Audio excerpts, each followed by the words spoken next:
con nosotros, o ustedes si es que lo quieren volver a visualizar.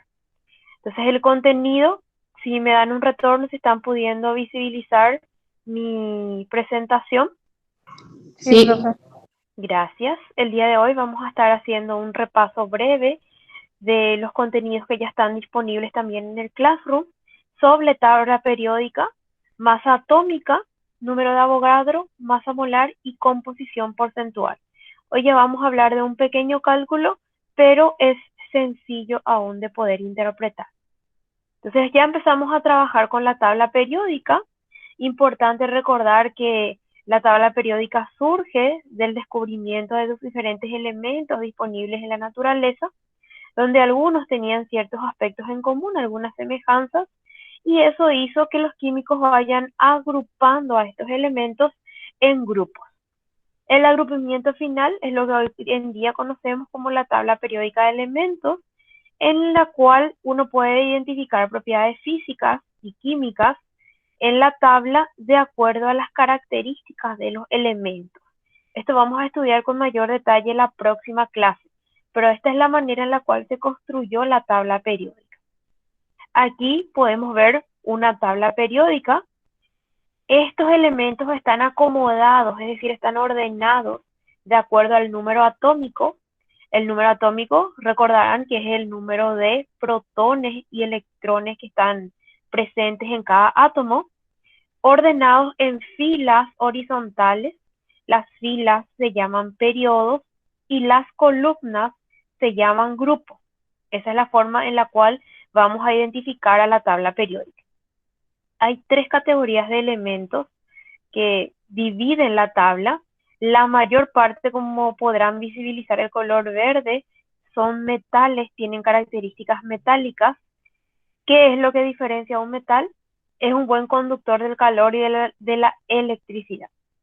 Luego la fracción que van a ver más del lado izquierdo es lo que corresponde a los no metales, que son aquellos elementos que no conducen el calor ni la electricidad, y un grupo como una escalera formándose hacia un extremo, más hacia el lado izquierdo, que vamos a conocer como los metaloides.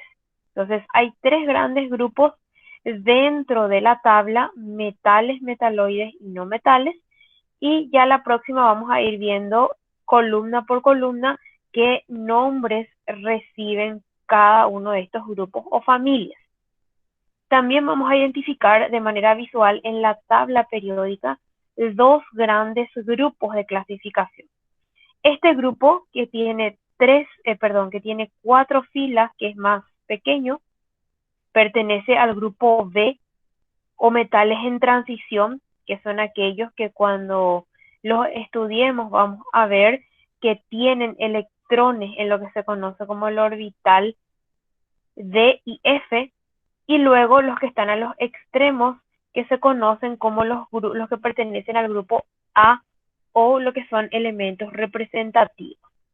Son elementos que van a tener electrones en un orbital llamado S y P. Esa es la diferencia en estos dos grandes grupos. Por ahora es importante que identifiquemos esas tres categorías: metales, no metales y metaloides, porque los vamos a tener en cuenta cuando hagamos nuestras combinaciones químicas. De todos los elementos que están presentes en la tabla periódica que se descubrieron en el ambiente, solo 6 son gases nobles, es decir, que existen en la naturaleza como átomos sencillos. Esos son el helio, el neón, el argón, el criptón, el xenón y el radón, que como podrán visibilizar están en la última columna. Esta es la que se conoce como la columna de los gases nobles. Por eso se dice que estos son gases monoatómicos, es decir, que el elemento está formado por un solo átomo. Sin embargo, la mayor parte de la materia de los otros elementos está formado o por moléculas o por iones, que vamos a ir hablando el día de hoy. La molécula es ese agregado de al menos dos átomos, la combinación de al menos dos átomos que se mantienen unidos por medio de fuerzas químicas, o también lo que llamamos enlaces químicos, que forma parte del contenido de la siguiente clase. Y una molécula puede tener átomos del mismo elemento o átomos de elementos diferentes, siempre en proporción fija como estudiamos en la clase anterior. Entonces, un elemento puede estar formado por más de un átomo. Eso es importante recordar. Por eso que una molécula no siempre va a ser un compuesto. A veces la molécula es un elemento. El hidrógeno, por ejemplo, es un elemento puro, pero está formado por dos átomos. Una molécula de hidrógeno tiene dos átomos. Otro ejemplo es el oxígeno. Siempre es importante recordar que átomos y moléculas son eléctricamente neutras. Acá el caso que estábamos hablando, el hidrógeno está formado por dos átomos. Siempre el subíndice que le acompaña un elemento cuando se encuentra de forma libre, es decir, no está unido a otro elemento, me indica la atomicidad. Y la atomicidad es el número de átomos presente en la molécula de ese elemento. En este caso el hidrógeno, el elemento hidrógeno, tiene una molécula formada por dos átomos. Entonces, una molécula diatómica. Otros ejemplos que son también diatómicas son el nitrógeno, el oxígeno, el flúor, el cloro, el bromo y el iodo. Es decir, que tienen dos átomos en cada molécula. La otra forma en la que podemos encontrar a los elementos es formando iones. ¿Qué es un ion? Un ion es un átomo o un grupo de átomos que tiene una carga o positiva o negativa. El número de protones, que ya conocemos que tiene una carga positiva del núcleo, va a permanecer siempre igual durante los cambios químicos, es decir, el número de protones no va a variar. ¿Qué es lo que va a variar? El número de electrones. Entonces el elemento puede perder o puede ganar electrones de manera a que puede quedar cargado o negativa o positivamente. Cuando un elemento pierde uno o más electrones, que ya sabemos que tienen una carga negativa, queda con una carga positiva, es decir, de estar eléctricamente neutro, al perder electrones negativos queda cargado positivamente. Ejemplo, el sodio. El sodio es un metal que en estado de equilibrio tiene 11 protones y tiene 11 protones también en estado iónico. Esto no varía, pero si pierde un electrón de los 11 que tiene en estado natural, en estado neutro, al formar el ion va a quedar con 10 electrones, es decir, va a quedar cargado positivamente porque tiene mayor número de cargas positivas. Y cuando un elemento queda cargado positivamente, recibe el nombre de catión. Catión es cuando tiene carga final positiva. El otro caso que se puede dar en los elementos es que gane, es decir, que incremente uno o dos o más electrones. Y el ejemplo es el cloro.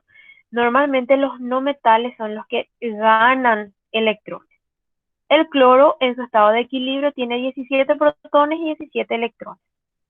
En su estado iónico, en el caso del ion cloro, tiene 17 protones y gana un electrón, teniendo así 18. Entonces se queda cargado negativamente. Cuando un elemento químico gana un electrón o varios y queda cargado negativamente, recibe el nombre de anión.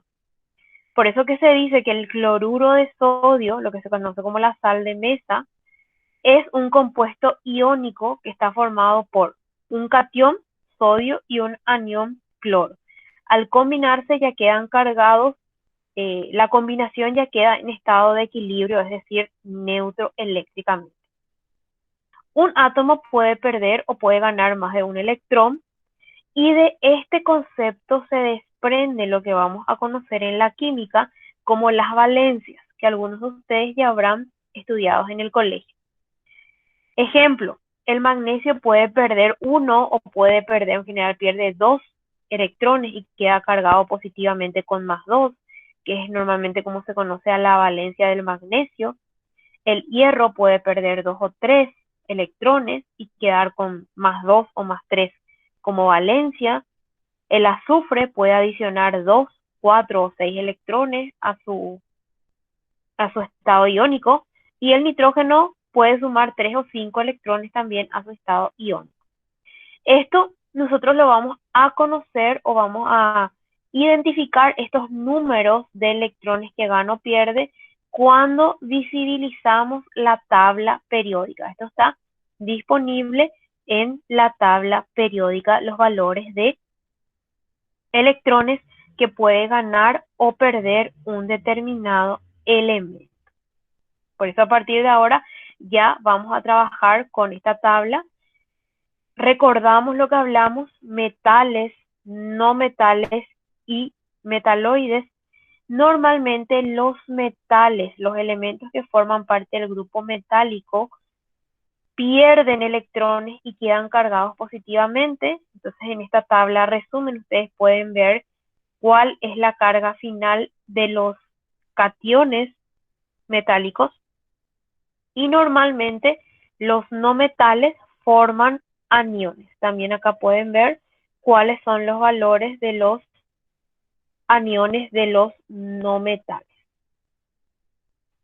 Uno puede combinar 2 o más átomos y formar un ion y lograr una carga neta positiva o negativa, pero son casos específicos, como es el caso del ion hidróxido, que vamos a estudiar en combinaciones ternarias, que es la combinación de un átomo de oxígeno con un átomo de hidrógeno, que tiene una carga final negativa de -1, o el ion cianuro, carbono con nitrógeno, con una carga total final de -1, o el ion amonio, que tiene un átomo de nitrógeno y 4 de hidrógeno, y tiene una carga final de +1. Estos son iones llamados poliatómicos, pero son casos específicos dentro de las combinaciones químicas. Entonces, a raíz de esto que estuvimos hablando, ahora es importante identificar el concepto de la masa atómica. La masa de un átomo va a depender del número de electrones, protones y neutrones que tiene. Existe un acuerdo internacional de lo que es la Unión Internacional de la Química, en donde la masa atómica, que algunas veces también se le conoce como peso atómico, es la masa de un átomo en una unidad de medida llamada unidad de masa atómica, o UMA por su abreviatura. ¿Qué es una unidad de masa atómica? Es una masa igual a la 12ª parte de un átomo del carbono 2. Este es un acuerdo internacional para definir lo que es una unidad de masa atómica. Y ahora les explico por qué. El tamaño de un átomo es muy pequeño. Cuando nosotros hablamos de masa atómica y utilizamos esta medida de UMAS, nos ayuda a identificar un peso en un número un poco más grande para hacer los cálculos correspondientes a las combinaciones químicas. Entonces, ¿qué indica o qué es lo que llevó como resultado final esta unión química para lo que es el número de átomos o lo que es la masa atómica? En el sistema internacional se tiene el concepto del mol. El mol va a ser aquella cantidad de la sustancia que contiene tantas unidades, que pueden ser o átomos o moléculas, como átomos hay en qué valor en 12 gramos del isótopo del carbono 2. Ese es el concepto químico del mol.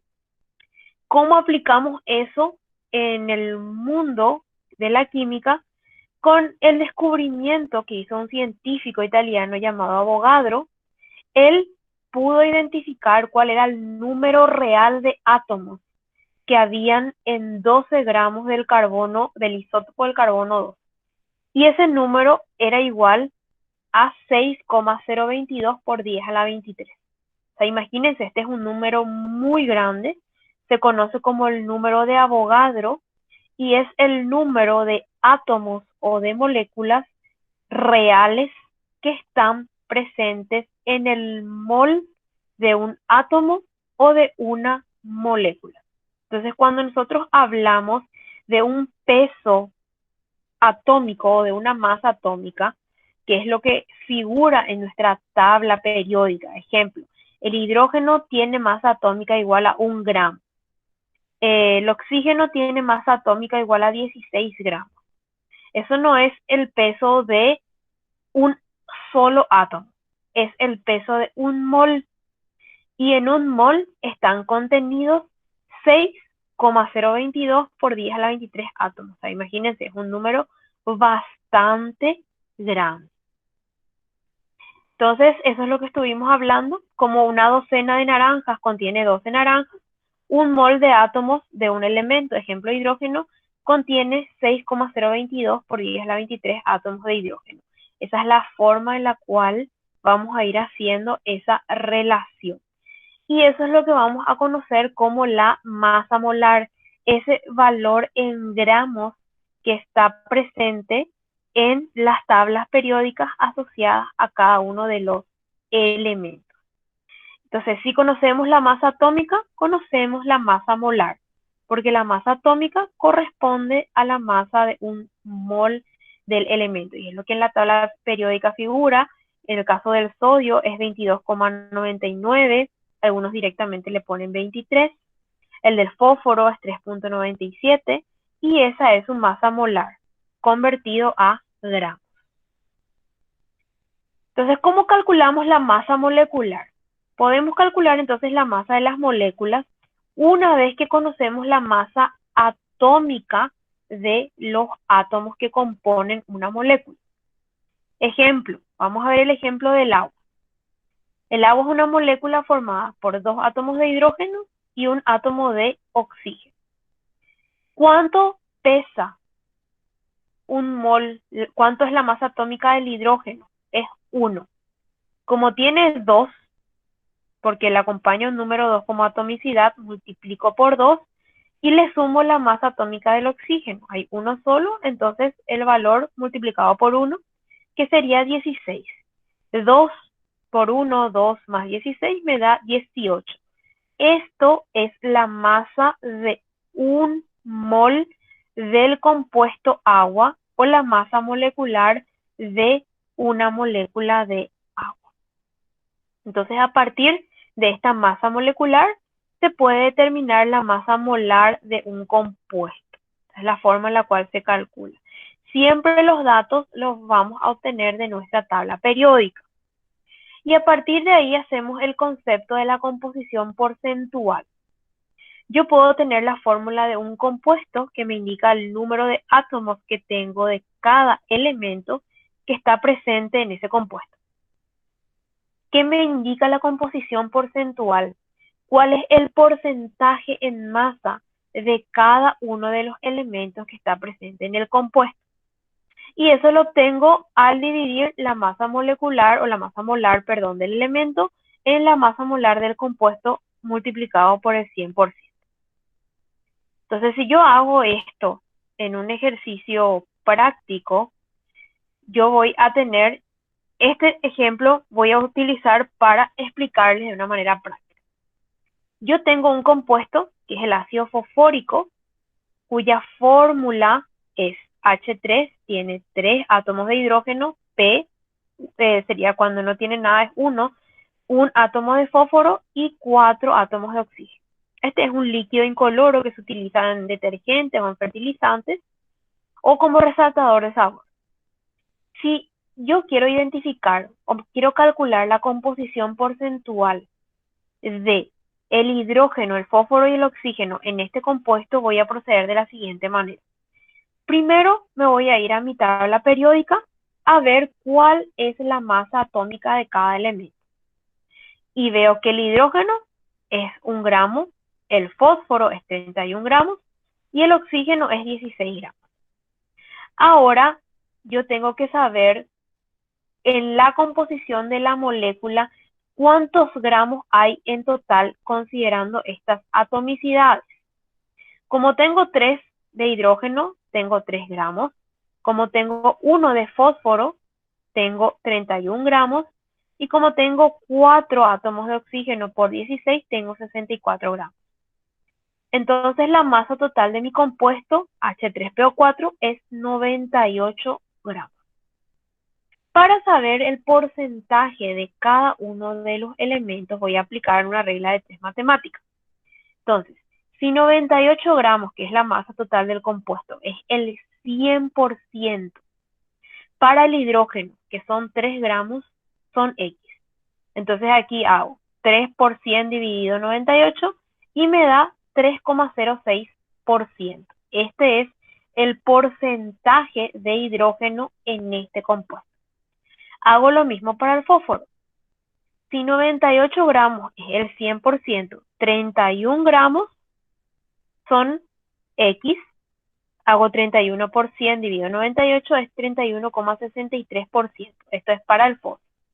Y para el oxígeno hago lo restante y me da un valor de 65,3%.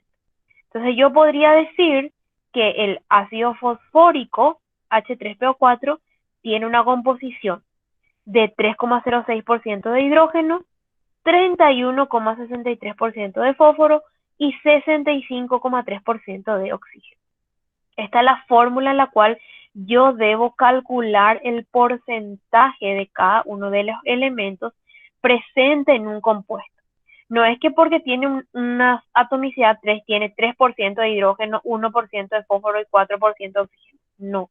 Yo debo hacer este cálculo en función a la masa total de un compuesto para poder identificar cuánto es el porcentaje de cada uno de los elementos en un compuesto químico.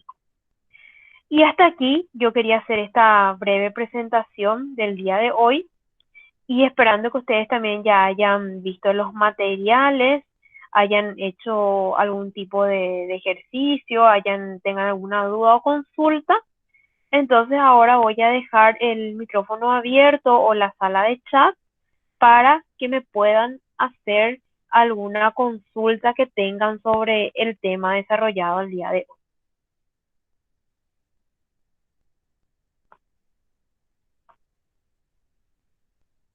Sin miedo, me pueden escribir en el chat igual si no me quieren hablar.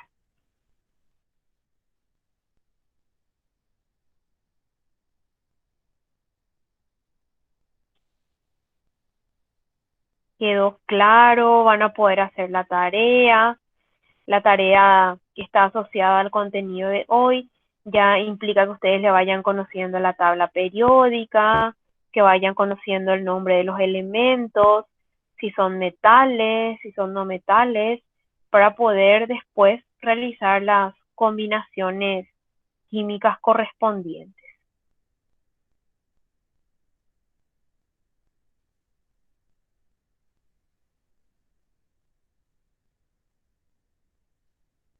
Bueno, voy a cerrar la grabación, voy a detener la grabación hasta aquí